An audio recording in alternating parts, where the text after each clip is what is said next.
Welcome back to How to Start a Pop Culture Business. We've been talking about different ways to get you jump started into making that business a happening thing. We just finished up talking about building relationships with suppliers. We've also talked about locations of where to find where you want to go and put your storefront at. Also talking about where you're going to get your inventory. And that number one thing of finding the niche, what you're going to be good at, and what you're going to specialize in. Today, we're going to talk about pricing your inventory. Now, I'm going to assume that you wanted to start a pop culture business because you're a collector and you're going to have some kind of knowledge of what your items are worth. But let's say you decide to do this because you see pop culture trending and it's becoming a bigger and bigger thing and you want to get a part of that pie. So, how do you find out how much you're going to sell your product? That depends on a lot of things.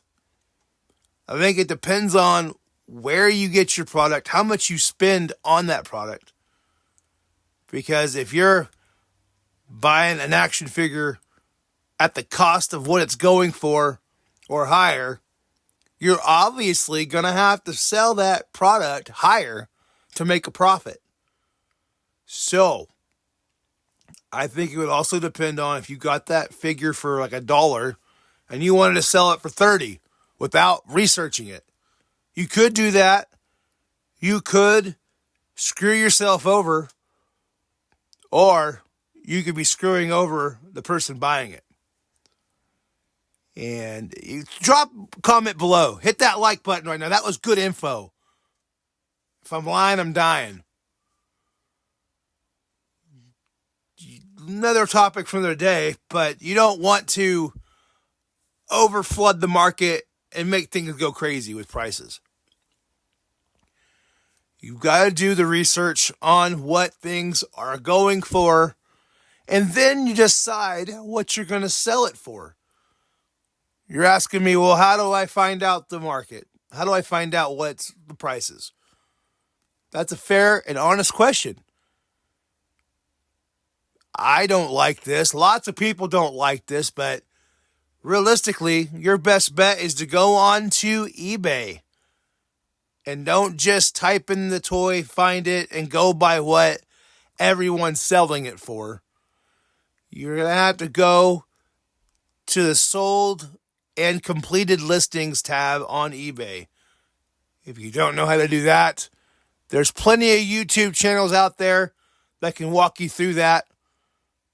But today, I'm just going to talk about finding the price that you want to sell your product for. So let's say you find a really cool Star Trek figure, and it's old Captain Kirk, and you're like, yeah, this thing's worth a lot of money.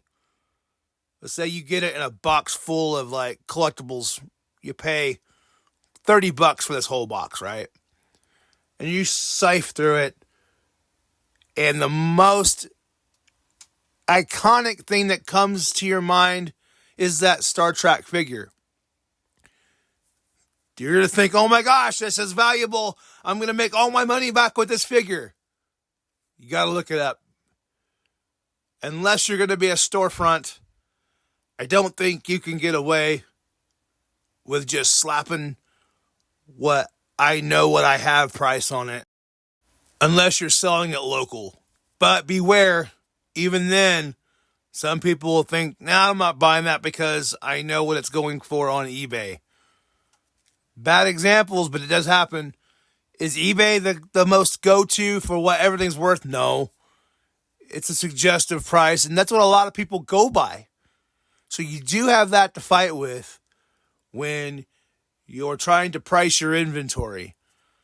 But that Star Trek figure, that Captain Kirk, be surprised it could only be worth $5. Just because it's older doesn't mean it's worth a lot of money. And that's even for Star Wars figures as well. Some of them are only worth a couple of bucks. So you really got to do the research in the market, in your niche, to figure out what you're going to sell your product for. And like I said, I know it's going to depend on how much you pay for that product and your business scale, depending on what you're wanting to do and how much money you're wanting to make. You could buy a whole box of figures and let's say you get a $50 figure. Now, okay, you look it up. eBay, for example, you use eBay to look up your price source. Is it free shipping? What is it? I mean, if it's going for $50 plus $6 shipped, well, you've got about a 20% fee gone for selling it on eBay. Then you have to figure out, okay, another $5 or $6 for shipping, depending on the size of the figure. So then you're looking, I'm bad with numbers, but you're looking at about $30-ish for how much that figure is going to cost. And it might even be more because eBay has these weird scales of certain things could be priced in a different bracket, like a collectible mark. It could be more and be a fee for that. So you have to really think about it. How much money are you going to make? And then are you selling it local or are you selling it again on eBay? And if you bought that figure with a bunch of other figures, you honestly could throw it online or in your store for $50 and see what happens. If it doesn't move, bring it down a little bit. I mean, it didn't cost you that much to get that figure. Yes, you're trying to make money, but you're also trying to move your product to where you can make that money. Comment below if you've gotten any good information so far today on how to build a pop culture business, pricing your inventory. I Love Loose Figures is all about pop culture and selling and collecting.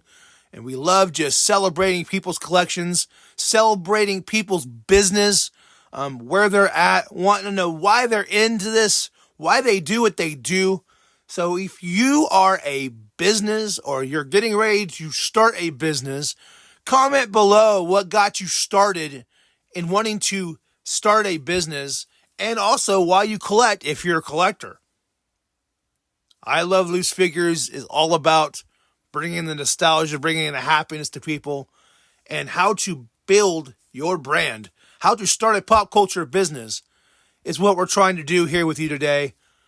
We want to encourage you to go for your hopes and your dreams. We want to give you the right information. We want to give you what we've learned so far and pass the buck along. There could be more videos about how you do all this stuff, but then we're not a how-to thing. That's not what we do. We're not here to show you step by step how to use eBay and all that. There's plenty of YouTubers out there that are doing that. I just want to show you the way how to do this, give you ideas, give you thoughts. And I hope that this podcast, this series that we're continuing on, is going to motivate you to jumpstart your dreams, do what your heart's desiring to do. Because we need more pop culture sellers out there, more stores, more companies to keep the brands going to where the collector can get more of the products that they're wanting and what they're looking for, and to where they can grow their collection and be happy. This is Vo. Like, subscribe, make the world go round. We'll see you next time. Peace out.